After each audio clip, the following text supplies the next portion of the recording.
Ravi de vous accueillir. On se retrouve comme chaque jour, vous le savez, entre 13 h et 16 h. Nos tables rondes, nos invités en direct du Mondial de l'Automobile Porte de Versailles à Paris. N'hésitez pas à venir nous voir. Nous sommes sur la grande scène Hall 3 ou sinon restez confortablement installés comme à chaque fois devant votre écran, votre ordinateur, votre téléphone, votre plasma. Vous pouvez nous regarder vraiment grandeur nature si vous le souhaitez pour tout savoir aujourd'hui sur la voiture autonome ou le conducteur assisté. On en parle avec nos invités.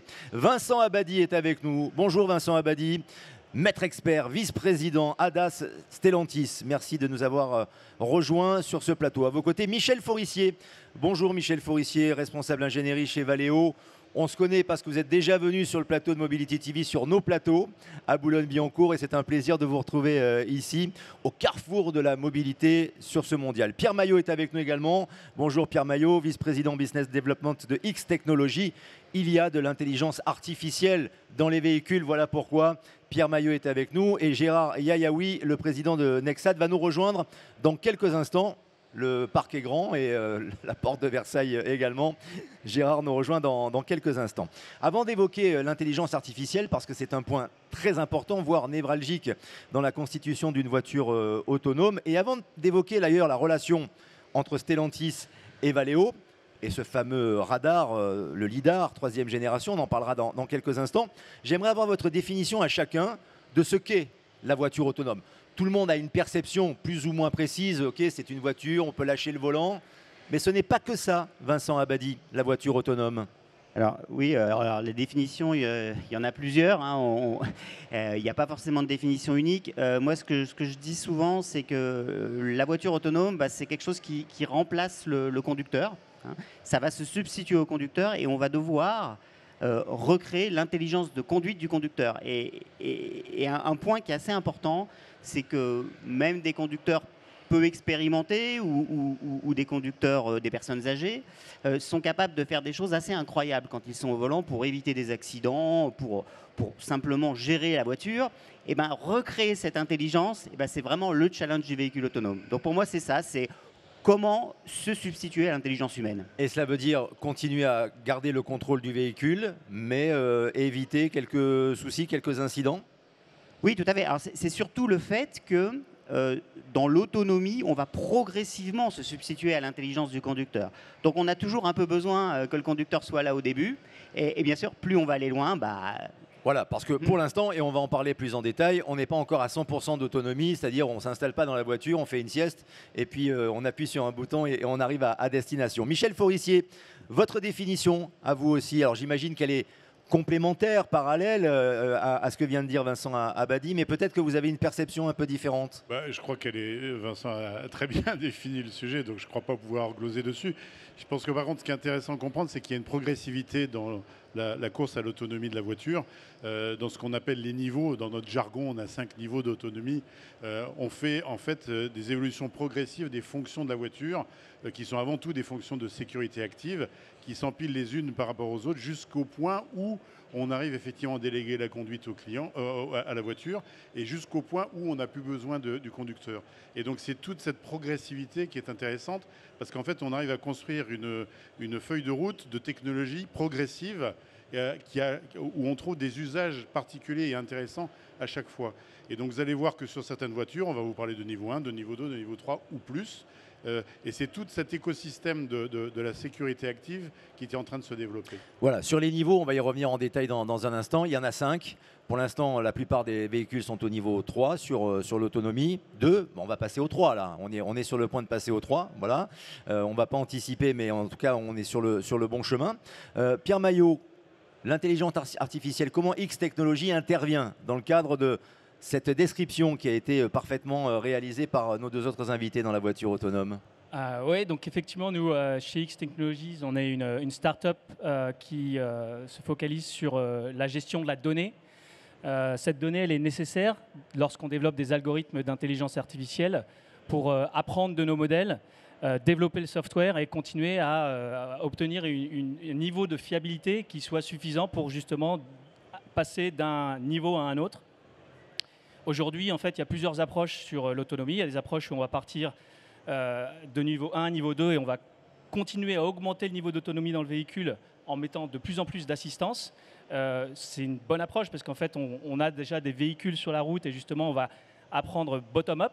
Et il y a un modèle où on va essayer d'arriver à un niveau d'autonomie directement très élevé où le véhicule conduit lui-même. Donc on va partir du niveau 4, niveau 5, qui sont des approches prises par des entreprises comme Google, par exemple. Et là, c'est beaucoup plus compliqué parce que lorsqu'on on doit apprendre de toutes les situations, il y aura toujours une situation nouvelle sur laquelle l'intelligence artificielle n'aura pas été entraînée. Et c'est ça qui aujourd'hui bloque et ralentit le développement du véhicule autonome dans le monde. C'est ça, vous travaillez principalement sur l'extraction des données utiles. Voilà. Il y a un accord avec Google dont on parlera tout à l'heure et votre développement aussi peut-être outre-Atlantique qui est assez intéressant parce que, en effet, j'ai pas envie de dire c'est demain, c'est aujourd'hui déjà. On y est véritablement dans cette voiture autonome. Vous êtes le cerveau. Enfin, vous, principalement. L'intelligence artificielle, le cerveau de la voiture autonome. Alors, nous, on va se plugger sur le cerveau, mais on n'a pas on va dire, on n'est pas encore, nous, décideurs du véhicule. Je ne pense pas qu'on le sera, surtout si c'est pour être en concurrence avec Google. Par contre, on va offrir un outil pour que le cerveau, justement, se focalise sur les choses qui soient importantes. Avec l'intelligence artificielle, et on parlera, je crois, de lidar aussi, de caméra, on génère des térabytes de données par heure. Et en fait, plus on développe son intelligence, plus on a de données qui deviennent inutiles. C'est des données sur lesquelles l'intelligence a déjà été entraînée. Et en fait, le processus d'aller extraire la donnée pertinente dans une quantité toujours plus croissante de données devient très coûteux en termes de temps, en termes de ressources pour tous ces acteurs. Et nous, ce qu'on fait, c'est qu'on va venir aider à identifier la bonne donnée pour extraire la substantifique moelle de cette donnée pour continuer à apprendre de nos modèles. C'est passionnant. Moi, j'ai l'impression d'être dans un film de science-fiction parfois, mais c'est vraiment la réalité et c'est vraiment le présent. Alors, il y a deux entreprises notamment qui sont très en pointe en matière de voitures autonomes, Stellantis et Valeo, qui sont partenaires. Et c'est aussi pour cela qu'on vous a invité, Vincent Abadier et Michel Forissier. Pourquoi d'abord, avant d'évoquer ce fameux lidar, le radar qui permet de sécuriser la trajectoire de la voiture notamment, pourquoi Stellantis a pris conscience ou pourquoi vous avez pris conscience, vous, que c'était l'avenir, qu'il fallait absolument investir dans la voiture autonome? Alors, bon, comme ça a été un peu dit, c'est une démarche progressive. Le véhicule autonome, ce sont d'abord des fonctions qui vont améliorer la sécurité de conduite. Ça a commencé comme ça. Maintenant, la plupart des véhicules sont équipés de systèmes, par exemple, de freinage automatique. C'est-à-dire que si un obstacle arrive devant vous, le véhicule, dans la plupart des cas, va être capable de freiner tout seul. Et ça se fait avec des technologies qui sont des technologies qui vont initier le véhicule autonome. Rien à voir avec la voiture connectée ou justement ses cousins? Ses cousins, mais ça a commencé, on va dire, sans la partie connectivité. La connectivité va intervenir comme un complément. Mais au début, qu'est-ce qu'on a? On a des radars, on a des caméras. Et ces radars et ces caméras détectent les obstacles et on va freiner automatiquement. Ça, c'est présent chez Stellantis, quasiment tous nos véhicules. Et après, l'idée qui va derrière, c'est de dire, mais je vais aussi assister le conducteur dans sa tâche quotidienne de conduite. Quand il est sur autoroute, parce qu'on connaît l'adaptive cruise control, tout ce genre de système, le système, il est automatisé. Mais j'ai encore besoin d'un conducteur derrière le volant parce que le système ne marche pas à 100% des cas, etc. Et en fait, c'est toute cette démarche progressive qui nous amène à penser à cette automatisation, c'est-à-dire aider le conducteur dans sa tâche quotidienne et lui permettre de ne plus se soucier de la tâche de conduite et surtout de regagner du temps aussi derrière. C'est vraiment le point fondamental. Il va regagner du temps parce que être sur autoroute à 130 km/h, ce n'est pas toujours très intéressant. Voilà, c'est ça l'idée. L'autonomie, elle atteint combien en termes de pourcentage aujourd'hui? La voiture autonome, elle est à combien? 60%? C'est-à-dire, est-ce qu'on peut se dire qu'on est en sécurité? J'aurais tendance à dire à peu près. Alors, est-ce que c'est pas linéaire? Le problème n'est pas linéaire. C'est-à-dire que on est peut-être à 50% d'autonomie, mais les 50% qui nous restent pour atteindre le niveau d'autonomie maximum sont très conséquents. Donc en fait, on pourrait dire peut-être 50% puisqu'on est au niveau 2,5, on va dire. C'est ça, bientôt 3. Le 3, il y a des premières applications de niveau 3 qui arrivent en fait en ce moment. Donc voilà, on est en train de rentrer sur le niveau 3. Alors le niveau 3, pour expliquer ce que c'est simplement que dans certaines circonstances, le conducteur n'est plus obligé de regarder la route, ni de tenir les mains sur le volant, ni de s'occuper des pédales. Il peut lire son journal. Ce qui peut faire un peu peur au commun des mortels tout de même. Quand on entre dans un véhicule, on se dit, tiens, je monte dans ma voiture et je vais pouvoir lâcher le volant et ne plus regarder la route. Alors, c'est dans certaines circonstances, hein. Au début, on est plutôt Oui. sur de la basse vitesse, en embouteillage. Et puis, on va étendre progressivement le domaine de vitesse. On est effectivement aussi sur des vitesses plus réduites, même si désormais la réglementation va changer. Là, c'était limité à 60. Oui. On va passer à 130 km/h. On Tout à va en fait. parler dans quelques instants. Je crois que vous vouliez réagir, Pierre Maillot, justement sur ce pourcentage, la voiture autonome à 100%. Est-ce que ça arrivera un jour d'ailleurs? Alors, je voulais réagir dans le sens où, en fait, le pourcentage d'autonomie, c'est difficile de le quantifier si on sort de son contexte. Aujourd'hui, à San Francisco, on a parlé de Google, il y a Cruise également qui a été racheté par General Motors. Il y a des robotaxis, des véhicules autonomes sans chauffeur qui sont en train de tourner. Alors, principalement de nuit et sur des passagers qui ont été volontaires pour pouvoir utiliser le service. Ça veut dire qu'aujourd'hui, le niveau d'autonomie de ces véhicules-là, il est extrêmement élevé. Puisqu'ils sont capables d'aller d'un point A à un point B sans chauffeur. Sauf que si je prends ce véhicule et que je le mets à Paris, eh ben, il ne saura plus circuler puisqu'il a appris dans les rues de San Francisco Oui. avec une législation américaine. Là, il peut surtout circuler sur les voies rapides et Voilà. autoroutes. Mais mettez-le sur Charles de Gaulle Ah oui, Étoile c'est ça. et ce sera un gros problème. Oui. Du coup, c'est pour ça qu'on parle de l'intelligence. En fait, l'intelligence, elle va tout le temps continuer à devoir reprendre de la donnée. Mm. Et en fait, les données que Waymo a utilisées pour apprendre, entraîner son véhicule à San Francisco, eh ben, ils vont devoir réentraîner en fait leur véhicule quand ils vont aller le déployer. Là, ils vont à Los Angeles cette semaine et dans d'autres villes, etc. Donc, en fait, le niveau d'autonomie, il est très, très, très contextualisé. Absolument. Je passe un message évidemment sur la scène, mais Gérard Yayaoui, le président de Nexat, va nous rejoindre. Mais s'il est en approche ou s'il est dans les parages, si vous nous entendez, parce qu'il y a beaucoup de monde autour de nous, évidemment. Apparemment, notre équipe nous dit dans 2 minutes qu'il n'hésite pas à venir à s'installer en direct pour échanger et pour converser avec nous. Parce qu'on est en direct, Michel Forissier, évidemment. C'est comme, mais on n'a pas de lidar, vous voyez, pour savoir où sont les gens. Alors que le radar mis au point par Valeo, vous pouvez nous en parler. Alors, pour la voiture un lidar, autonome. c'est pas tout à fait un radar, je vais y venir. Pour rebondir sur ce que vous disiez, je crois qu'il faut voir qu'il y a un marché qui est en train un peu de se différencier entre des usages, on va dire, professionnels, typiquement le transport de personnes ou le transport de cargo, de biens, qui peut être totalement automatisé, comme vous le disiez, à San Francisco ou dans certaines villes. Donc on croit beaucoup aux robotaxis ou aux robots de livraison qui peuvent être demain matin, ça existe déjà en Chine, ça existe en Californie, pour faire de la livraison et pour faire du service 24/7. Notamment si vous êtes une personne âgée, vous avez besoin d'aller à l'hôpital de nuit sous la pluie. Aujourd'hui, vous ne pouvez pas prendre votre voiture, un robotaxi peut vous emmener. Et puis les voitures personnelles de monsieur, madame, tout le monde, on en est aujourd'hui au niveau 2,5 sur la plupart des voitures, comme le disait Vincent. Nous, on a réussi à faire des niveaux 3 avec Mercedes et avec Honda, qui sont en production aujourd'hui, grâce au lidar. Je vais venir sur ce qu'est le lidar. Et on est les seuls au monde à avoir fait ça et à mettre ça en production. Vous nous dites, Michel Forissier, le lidar n'est pas un radar. Alors, le lidar, c'est un scanner laser. C'est-à-dire qu'en fait, vous avez un faisceau laser qui balaye l'environnement devant la voiture à 25 oscillations par seconde et qui vous recrée une visualisation 3D de l'environnement devant la voiture en temps réel jusqu'à 200 mètres de distance. Et avec ça, vous voyez des choses que les caméras ne voient pas, vous voyez des choses que les radars ne voient pas et vous voyez des choses que les caméras infrarouges ne voient pas. D'accord. Nous, on cite typiquement l'exemple d'un morceau de pneu qui est à 200 mètres sur l'autoroute, noir sur noir, une caméra ne le voit pas. C'est du caoutchouc, le radar. Il passe détecte à travers. les obstacles, en fait, Il c'est ça. détecte ça, et donc Quel qu'il soit. à 130 à l'heure sur autoroute, puisqu'on en parle, Ouais. ça fait 40 mètres par seconde.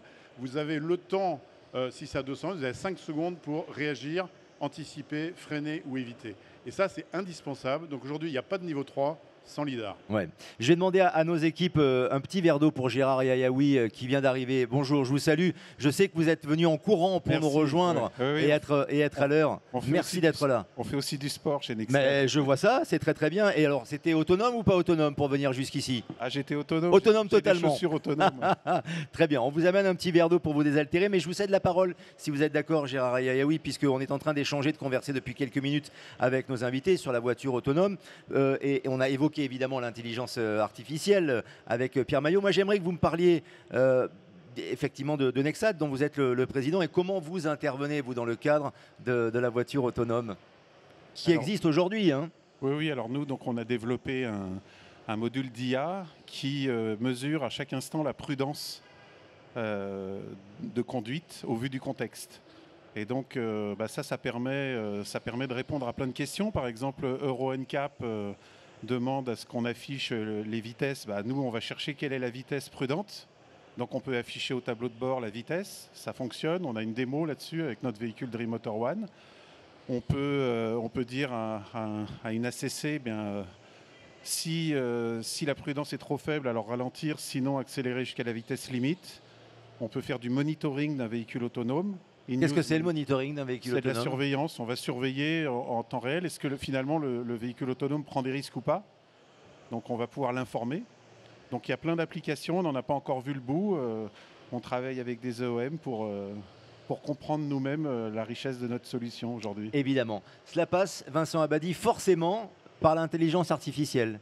Il n'y a pas d'autre alternative. Alors oui, l'intelligence artificielle, elle est déjà présente sur les véhicules d'aide à la conduite, sur la partie ce qu'on appelle la perception. Donc dans les caméras, vous avez déjà des modules d'intelligence artificielle qui vont reconnaître les piétons, les obstacles, lignes, les marquages au sol, etc. Donc ça existe déjà et il y a des déploiements depuis des années. Ce qui va être nouveau avec le véhicule autonome, c'est qu'on va chercher aussi à mettre de l'intelligence artificielle, comme je l'ai dit tout à l'heure, pour se substituer au conducteur. Donc, recréer l'intelligence humaine dans sa prise de décision.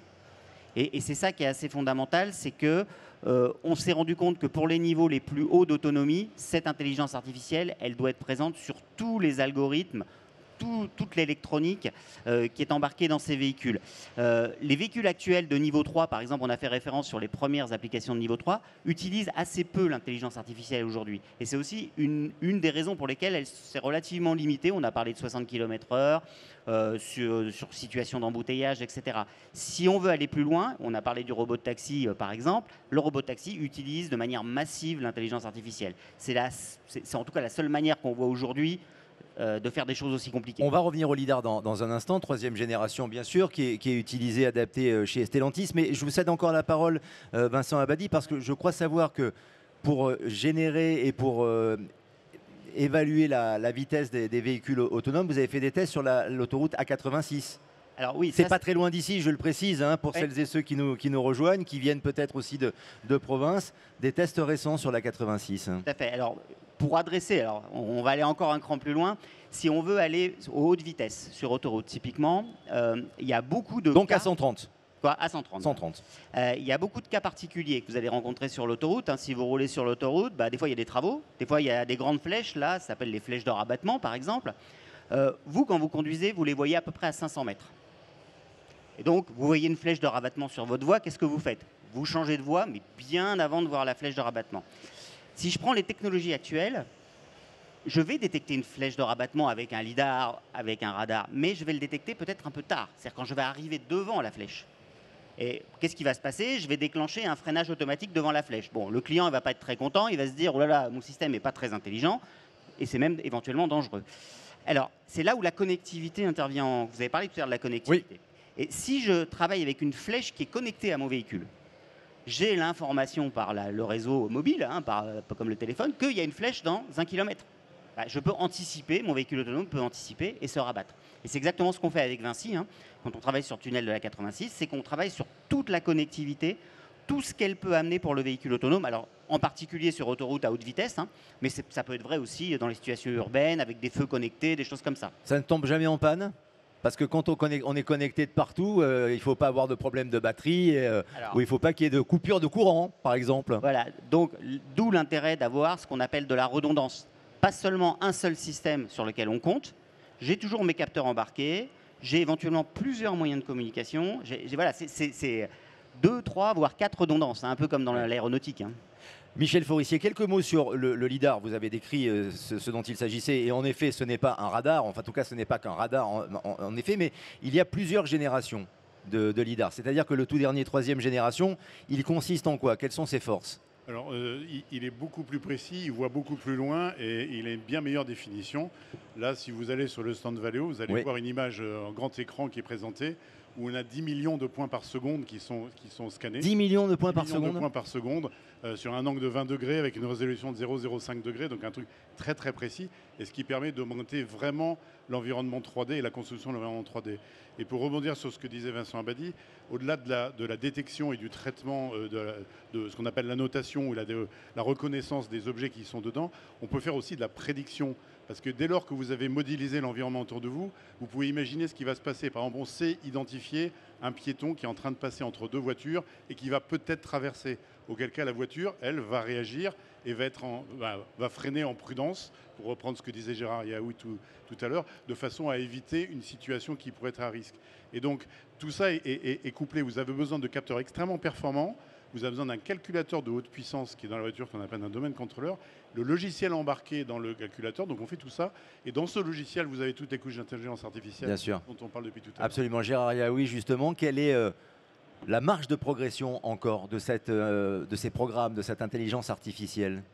La marge de progression, elle est toujours infinie. Hein. Ça s'appelle le progrès, c'est-à-dire que... Oui, mais est-ce que ça veut dire qu'on arrivera à 100% de un véhicule connecté à 100%? Est-ce que ce sera possible? Est-ce qu'on peut l'imaginer un jour? Alors, on peut tout imaginer, mais nous chez Nexiad, on a peut-être une vision, je ne voudrais pas choquer les OM, mais nous, on regarde dans notre horizon, c'est-à-dire à 5-7 ans, on pense que le marché, il est en level 2, d'accord? Parce que les gens, ils veulent pouvoir avoir un véhicule mieux qu'une Tesla, qui a été le premier, mais on peut faire beaucoup mieux. Hein.